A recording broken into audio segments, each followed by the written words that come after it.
সিপিএমের MLA popular তার মৃত্যুতে সিম্প্যাথির ভোটে আমি ৩১,৯০০ ভোটে জিতেছিলাম। রাজনীতিতে বদলা মারামারি খুনোখুরি করে হয় না, তাহলে চণ্ডাশোক কোনোদিন ধর্মাশোকে পরিণত হতো না।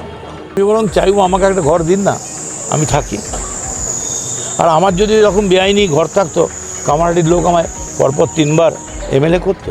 বদলা নিচ্ছেন, প্রতিহিংসা আপনাদের ভেতরে আপনাদের উস্কাচ্ছে। দলের বিরুদ্ধে ষড়যন্ত্র করছিলেন, দলের বিরুদ্ধে তারা দলকে ভাঙার চেষ্টা করছিলেন। যদি না করে থাকেন তারা এসে বলুন না যে না আমরা এগুলো করিনি, আমাদের বিরুদ্ধে অভিযোগ প্রমাণিত হোক, আমরা নিশ্চয়ই আলোচনা করব। যদি অভিষেকের ডাক্তার বলে মানসিক হাসপাতালে নিয়ে যেতে, তাহলে নিশ্চয়ই নিয়ে যাব।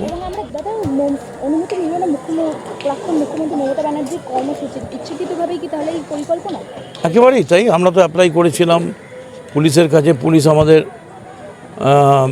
করেছিল, অনুমতি দিয়েছিল।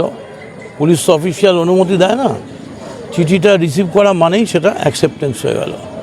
এখন দেখুন আপনার পেছনে একটা ভ্যাট রয়েছে, এই ভ্যাটের ওপর 3বারের মুখ্যমন্ত্রী, 7বারের এমপি, বহুবার রেলমন্ত্রী, কোলমন্ত্রী, তাকে ঠেলে দিয়ে আপনারা আপনাদের যে প্রতিহিংসা, এই প্রতিহিংসা আপনারা নিশ্চয়ই হয়তো বদলা নিচ্ছেন। প্রতিহিংসা আপনাদের ভেতরে আপনাদের উস্কাচ্ছে যে এইভাবে মমতা ব্যানার্জিকে বদলা নাও।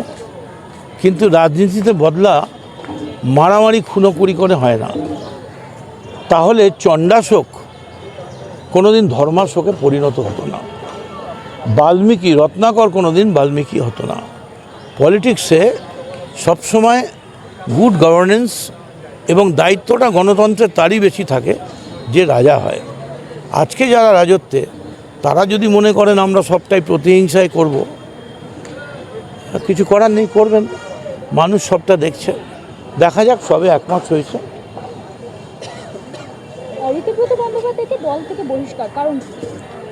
তার কারণ তারা দলের বিরুদ্ধে ষড়যন্ত্র করছিলেন, দলের বিরুদ্ধে তারা দলকে ভাঙার চেষ্টা করছিলেন।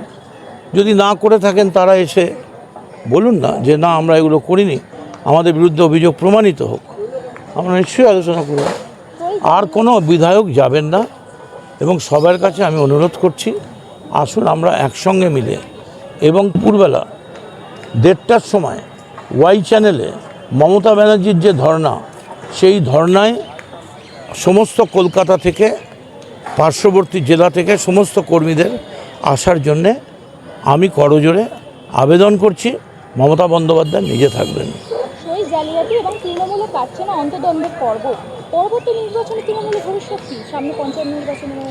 এখন আমি তো টিয়া পাখি নিয়ে বসি না, বলতে পারবো যে পরবর্তী নির্বাচনে কী হবে। তবে এইটুকুন আমি বলতে পারি, 29-এ পরিস্থিতি এমন জায়গায় চলে যাবে যে নতুন করে বিজেপি সরকারকে ভাবতে হবে যে যা করেছি, যা করছি, এটা ঠিক ছিল কিনা। পরপর জনরোষের কবলে অভিষেক এবং কল্যাণ ব্যানার্জি, আপনার কি মনে হয় বিরোধীদের কি কোনো ষড়যন্ত্র? এটা তো জনরোষ নয়, এটা তো ক্রিয়েটেড জনরোষ। এটা বিজেপি তৈরি করা মানুষকে মারার একটা চক্রান্ত, করতেই পারেন। দিলীপ ঘোষ একটা টিপস দিয়েছে অভিষেককে, বলছেন যে মানসিক হাসপাতালে নিয়ে যাওয়া হোক, কি বলবেন? যদি অভিষেকের ডাক্তার বলে মানসিক হাসপাতালে নিয়ে যেতে, তাহলে নিশ্চয়ই নিয়ে যাব। তো দিলীপ বাবুরও মাথাটা বোধহয় কিছুদিন কাজ করছিল না, তখন উনি দীঘার মন্দিরে চলে যাচ্ছিলেন, এখন বোধহয় ঠিক হয়েছে, ভালো। এবং আমরা দেখছি যে তৃণমূলের যে সমস্ত নেতারা ছিলেন, তাদের বাড়ির মাটির নিচে সুড়ঙ্গ থেকে বিলাসবহুল বাড়ি এবং কোটি কোটি টাকা বেরোচ্ছে, কি বলবেন?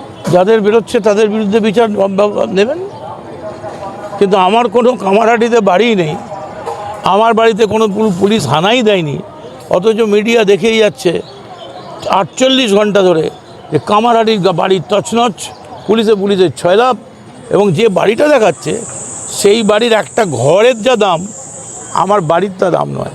আমি বরং চাইবো আমাকে একটা ঘর দিন না, আমি থাকি। আর আমার যদি এরকম বেআইনি ঘর থাকতো, কামারহাটির লোক আমায় পরপর 3বার এমএলএ করতো। আমি 4 টার্মের এমএলএ হয়েছি। 2008-এ সিপিএমের আমলে, সিপিএমের এমএলএ পপুলার তার মৃত্যুতে সিম্প্যাথির ভোটে আমি 31,900 ভোটে জিতেছিলাম আমতলা থেকে। মানুষ সব জানে, মানুষ সব কিছুর উত্তর দেবে।